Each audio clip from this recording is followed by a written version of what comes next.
Authors में अगर India में बात करी जाए तो one of the best authors, जब मैं खुद भी रिसर्च कर रहा था सर, बुक्स के बारे में रिसर्च कर रहा था, तो मैक्सिमम इंटरनेशनल ऑथर्स के नाम ही आ रहे थे, बट एक नाम एकदम उठ के हमेशा आता था, शिव खेरा जी का नाम, आपका नाम। तो it's a pleasure to have you on our show sir, thank you so much.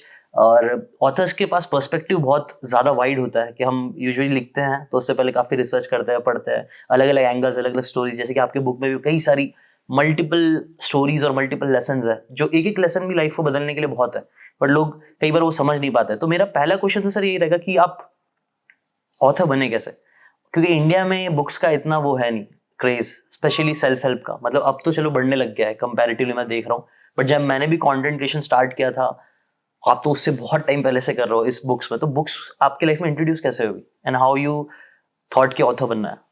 मैं स्कूल में कभी किताबें नहीं पढ़ता था। हाँ। मैं एक बैक बेंचर था, जो फ्रंट बेंचर होते थे उनको परेशान करता था। हाँ। तो दिस वाज माय, मैंने कभी स्कूल में सिर्फ कॉमिक्स पढ़ता था।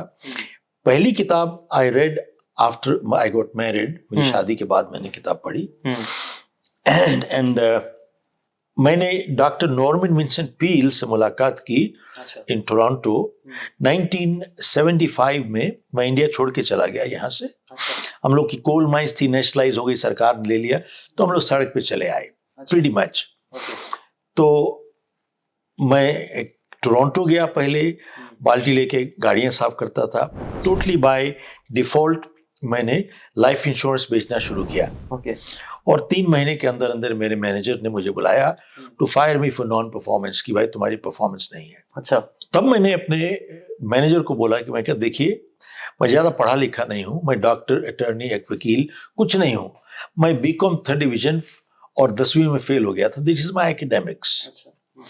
तो मैंने कहा कि आप मेरे से परफॉर्मेंस एक्सपेक्ट करते हो, हाउ डू एक्सपेक्ट परफॉर्मेंस। तब उस दिन किसी ने बहुत कड़क के मेरे से बात करी और मेरे को कहता है, you shut up and listen to me, you shut up and listen to me. कहता है कि you don't have a handicap, you have attitude problem, तुम्हारा नजरिया खराब है जिंदगी में, और तुम जैसे लोग सिर्फ अपना ही नहीं बल्कि अपने परिवार की जिंदगियां भी बर्बाद करते हो। और कहता है कि जानते हो who has a handicap, doctor, lawyer, engineer, accountant, उन सबको एक हैंडीकैप है। मैंने कहा ये तो कभी सुना नहीं मैंने, उनको हैंडीकैप कैसे हो सकता है। कहता है दुनिया में देखिए कहीं पर भी, जनरली ट्रू, उन सब ने अपना क्षेत्र चुन लिया है और वो फंसे पड़े हैं। सब ने अपना क्षेत्र चुन लिया है और वो फंसे पड़े हैं, जनरली ट्रू। और मेरे को कहता है कि तुमने अपना क्षेत्र नहीं चुना, डोंट यू सी, दुनिया तुम्हारा इंतजार कर रही है। तो मैंने कहा ऐसा तो कभी सोचा नहीं मैंने। कहता है अब तुम्हारी नौकरी से छुट्टी हो गई, अब तुम जाओ यहां से, अब तुम्हारे पास सोचने के लिए बहुत टाइम है। तो साहब मैं उस दिन वहां छोड़ के गया उनका दफ्तर। तो शाम को डॉक्टर नॉर्मन विंसेंट पील का एक प्रोग्राम हो रहा था टोरंटो में, तो मैं चला गया वहां पे। और डॉक्टर पील, तकरीबन 1000 आदमी थे वहां पर, मैं भी था उनमें से। सबको देख के कहते हैं कि लगता है तुम लोगों को किसी को कोई समस्या नहीं है। तो पूछते हैं किसी को कोई समस्या है क्या, तो किसको नहीं है, सबने हाथ खड़ा कर दिया, समस्या है। तो डॉक्टर पील ने पूछा कि आप में से कितने लोग ऐसे हैं जो समस्या से छुटकारा पाना चाहते हैं, तो सब ने हाथ खड़ा कर दिया। तो डॉक्टर पील बोले, जब मैं यहां पे आ रहा था तो 200 गज दूर यहां देखी, वहां पर कुछ लोग एकदम रिलैक्स्ड विश्राम कर रहे हैं, उनको कोई समस्या है ही नहीं। कितने लोग जानना चाहते हैं कौन सी जगह है, तो सबने हाथ खड़ा कर दिया। तो डॉक्टर पील बोले 200 गज दूर यहां से एक शमशान घाट है, वहां पर लोग लेटे हुए हैं एकदम रिलैक्स, कंफर्टेबल, उनको कोई समस्या ही नहीं है। तो डॉक्टर पील ने पूछा कितने लोग समस्या से छुटकारा पाना चाहते हैं, किसी ने हाथ नहीं खड़ा किया, सबने हाथ जेब में डाल दिया। तो उस दिन डॉक्टर पील बोले कि याद रखिए, समस्या एक जीवन का प्रतीक है, जब तक जिंदा रहोगे समस्या रहेगी, जिस दिन समस्या नहीं रहेगी तुम ही नहीं रहोगे। एग्जैक्टली। बट उस दिन डॉक्टर पील ने एक प्रार्थना दी जो मेरे हिसाब से जिंदगी का एक निचोड़ है। और प्रार्थना ऐसे है, परमात्मा मुझे संतुलन दो जो बदल नहीं सकता आपकी सौगात समझ के स्वीकार करूं, और अगर बदल सकता हूं तो मुझे इतनी हिम्मत और हौसला दो कि मैं बदल दूं, और इतनी सुबुद्धि दो कि उनमें फर्क बता सकूं क्या बदल सकता हूं और क्या मैं नहीं बदल सकता। अगर इस छोटी सी प्रार्थना को एनालाइज किया जाए, परमात्मा मुझे संतुलन दो जो बदल नहीं सकता आपकी सौगात समझ के स्वीकार करूं। अब सवाल यह है, क्या हर चीज जिंदगी में हमारे हाथ में है, या बहुत सी चीजें हमारे हाथ से बाहर भी होती हैं? जैसे मैंने अपने माँ बाप को नहीं चुना, ना ही आपने चुना। मैं कहाँ पैदा हुआ ये मेरा फैसला नहीं था, ना भी आपका फैसला था। कई लोग अपाहिज पैदा हो जाते हैं, कई बारी अच्छे लोगों के साथ बुरे हादसे भी हो जाते हैं। क्या गलती की उन्होंने, कुछ नहीं मालूम है। तो कहते हैं कि साहब जो मैं बदल नहीं सकता आपकी सौगात समझ के स्वीकार करूं। मेरी क्या हाइट है, मेरा क्या रंग है, मैं नहीं बदल सकता, ये मेरा फैसला नहीं है। क्योंकि बहुत बारी जिंदगी में लोग उन चीजों के साथ लड़ते रहते हैं जो बदल नहीं सकते, और अपनी जिंदगी में तनाव लेके चले आते हैं, and they become unproductive, paralysed. और अगर बदल सकता हूं तो मुझे इतनी हिम्मत और हौसला दो कि बदल दूं, और इतनी सुबुद्धि दो कि उनमें फर्क बता सकूं क्या बदल सकता हूं और क्या मैं नहीं बदल सकता। तो जब मैंने अपनी किताब लिखी यू कैन अचीव मोर, इसी सोच को लेके मैं 2 कदम आगे बढ़ गया। तो मैंने अपनी किताब में लिखा है, जिंदगी एक फैसला भी है और जिंदगी एक समझौता भी है। लगता है इन बातों में टकराव है, लेकिन है नहीं। हाँ। जिंदगी एक फैसला कैसे है? मैं अगर आपके साथ दुर्व्यवहार करता हूं तो मैंने फैसला किया आप मेरे साथ दुर्व्यवहार कीजिए। मैं अगर आपके साथ बदतमीजी के साथ पेश आता हूं तो मैंने फैसला किया आप मेरे साथ बदतमीजी के साथ पेश आइए। मैंने अगर सिगरेट जलाता हूं तो मैंने फैसला किया कैंसर को बुलाने के लिए। मैं अगर एक्सरसाइज करता हूं रोज तो मैंने फैसला किया अच्छी सेहत को बुलाने के लिए। अगर मैं रोज जरूरत से ज्यादा खाना खाता हूं तो मैंने फैसला किया मोटापे को बुलाने के लिए। सही बात। अगर दारू पी के गाड़ी चलाता हूं तो मैंने फैसला किया एक्सीडेंट को बुलाने के लिए। और अगर मैं झूठ बोलता हूं तो मैंने फैसला किया अपनी क्रेडिबिलिटी और विश्वसनीयता को खोने के लिए। तो यही कहते हैं जिंदगी एक फैसला है। अब जो दूसरा वाक्य है वो बहुत जरूरी है। हम सब एक फैसला लेने तक आजाद हैं, लेकिन जब हम फैसला ले चुकते हैं हमारी आजादी खत्म हो जाती है, फैसला हम पे काबू पा लेता है। और जिंदगी एक समझौता कैसे है? किसी ने बहुत अच्छी बात कही है कि ताश के पत्ते कैसे मिलते हैं इसका फैसला हम नहीं कर सकते, खेल कैसे खेलते हैं इसका फैसला हम कर सकते हैं।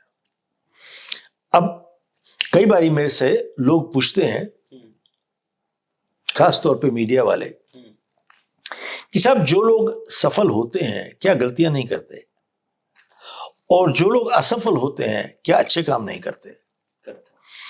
तो मेरा जवाब यह है कि जो लोग सफल होते हैं वो गलतियां जरूर करते हैं, लेकिन मैंने एक चीज सीखी, कभी कभार गलती करने से कभी इंसान असफल नहीं हुआ। अपनी गलती को दोहराते रहने के बाद ही असफल हुआ है। और कभी कभार अच्छे काम करने से इंसान सफल नहीं हुआ, अपनी अच्छाई को दोहराते रहने के बाद ही इंसान सफल हुआ है। तो साहब यही एक जिंदगी का निचोड़ है। राइट।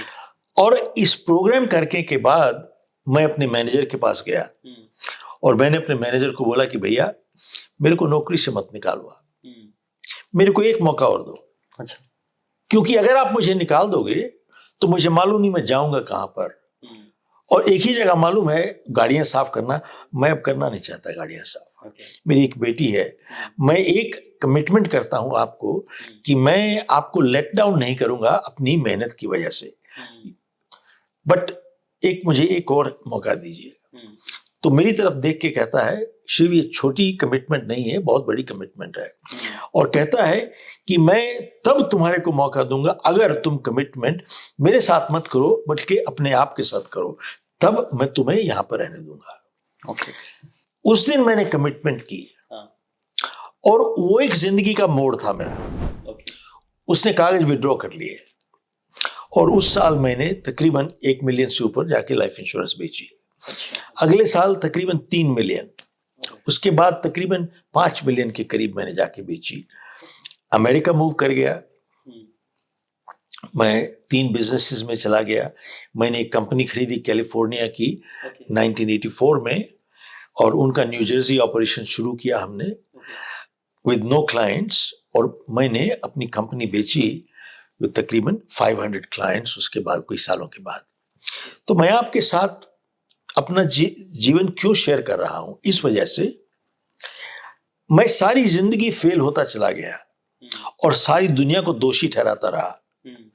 ये नहीं समझा कि मैं ही अपनी सबसे बड़ी समस्या खुद ही था। कोई बदलाव बाहर नहीं आया, मेरी सोच बदल गई और मेरी दिशा बदल गई।